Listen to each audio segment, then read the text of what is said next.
And the reason it took him 2 weeks is because he ended up in jail.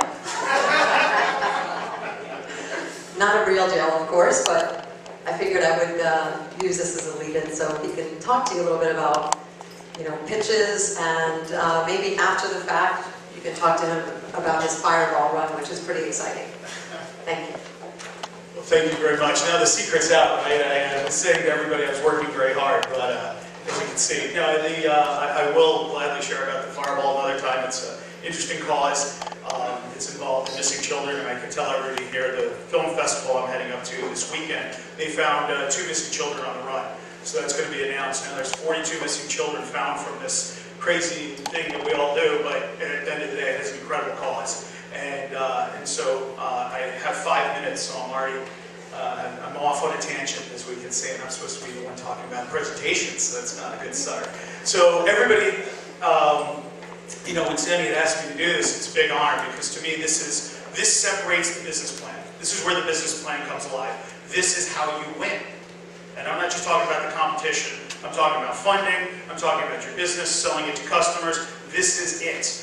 And so I was trying to figure out why they chose me, and I figured probably because I have Apple on my resume, and I had to do this for Apple, and you know, and Jobs was a tough guy to impress, and I don't know if I ever did, but I have to get up and do this stuff back in the day. So I've learned a lot over that time, and when I started, when they asked me to do this, I went, well, it's kind of second nature for me, because this is all I've done for so long. So I had to start combing through my notes, and I started picking a few different sources and books that I thought would be tremendous for everybody. So I'll mention a few of them here that I've taken some notes. But really the key, as I listen to everything I heard so far, I want to explain, that's the details. That's the technical aspects of how you craft it.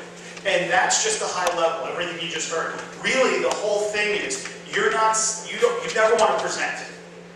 You want to tell a story. If you can't tell a story, you can't connect.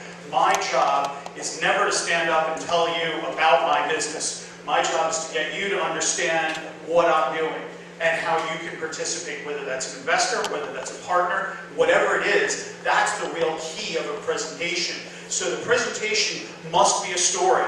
And with a story, like everything else, it has a beginning, a middle, and an end. It has a cadence, and it's actually been mathematically studied, and I'll give you some of the books, and they've taken apart incredible presentations. Actually, one book, which I'll hold up, I'll start with this, and I'm probably going to run over and I'll get yelled at, but this book, and I know Nancy, she has gone, it's incredible what their company's done. They did presentations, it's called Slideology, and it's funny because you think it's about PowerPoint slides, and it's not. It's about telling the story.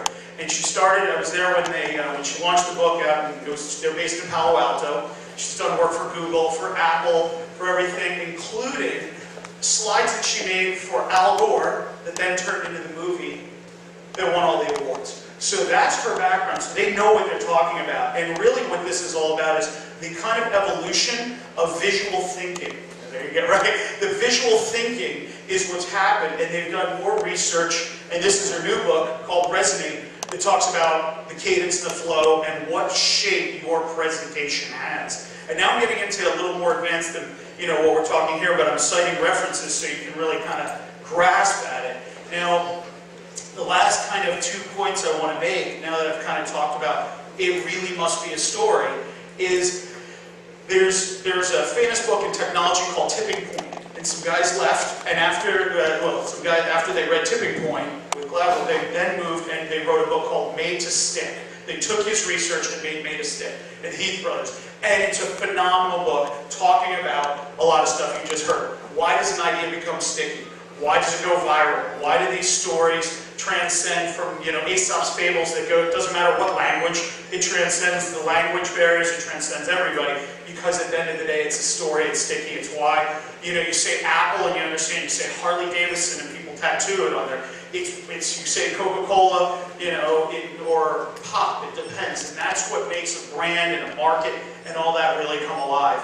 So if you look at Made to Stick, that'll give you a really good background on what makes ideas kind of catchy and what makes, all these urban legends and how they're not true, how nobody ever really, ate a razor blade for candy at Halloween, and we as a, society went, oh my God, I have to monitor, it really goes into the detail of that. They studied it, it's fascinating, and it's incredible when you have to pitch an idea. So then, the last one, for me, I could spend hours, as you can hear. The last book I'm going to mention to you is by a gentleman named Guy Kawasaki. It's nothing to do with the motorcycles. He actually had the title, working at Apple as well, before I got there, as the evangelist. His job was the evangelist. He had to make sure all those speeches were incredible, and he worked for Jobs. And Guy Kawasaki became quite famous. He's written 10 books or more. Great guy if you ever get time to actually, see any of his presentations. They're online, worth doing it. But he came up with an interesting rule called the 10-20-30 rule. And the 10-20-30 rule is no more than 10 slides, no more than 20 minutes, and you have to have a font bigger than 30.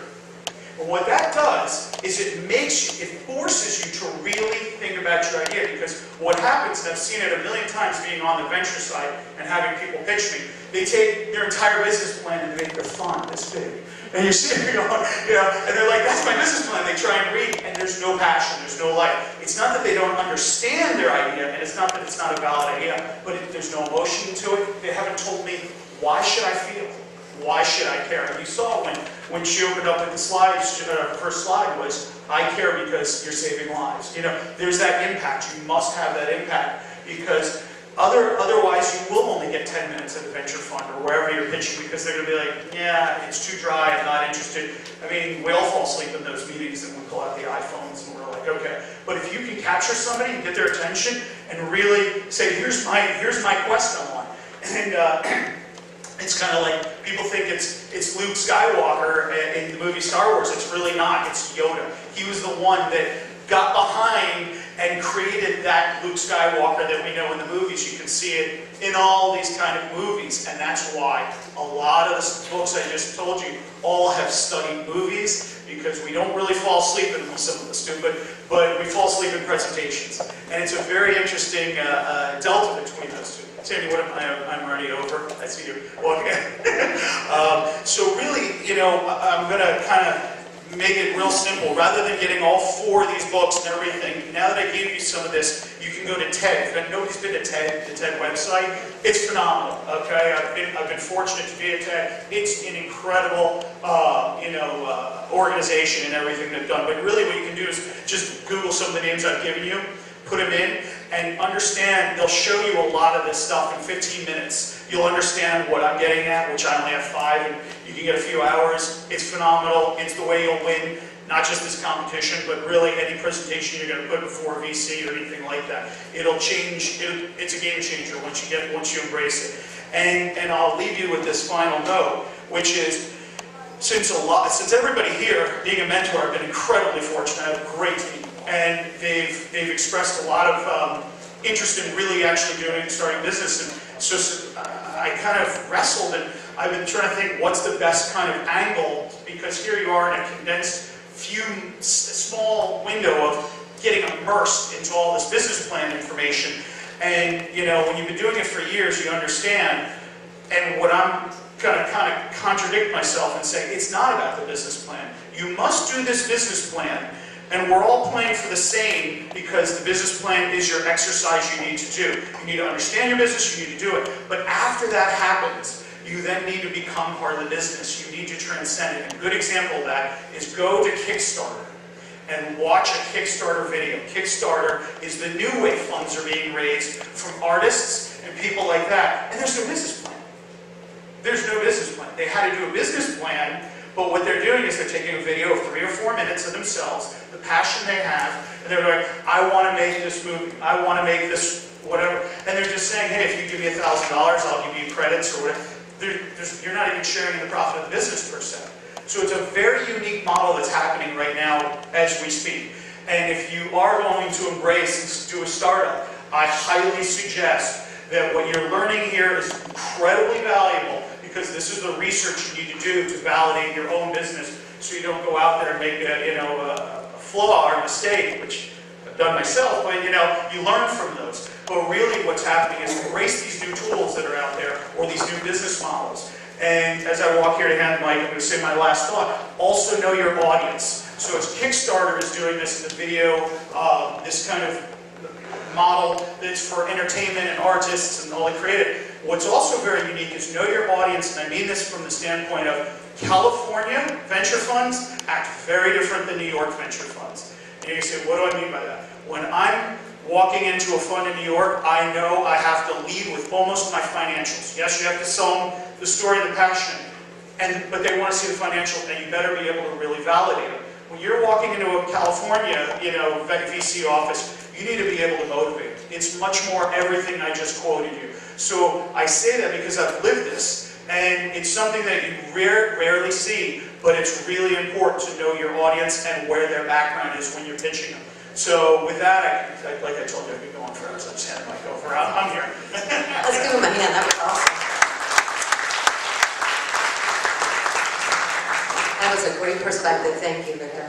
All right, well, with that said, let's take just under a 10-minute break, if that's okay, because we're going to separate out to mingle after our speaker. So let's meet back here at about 20 after. Thank you.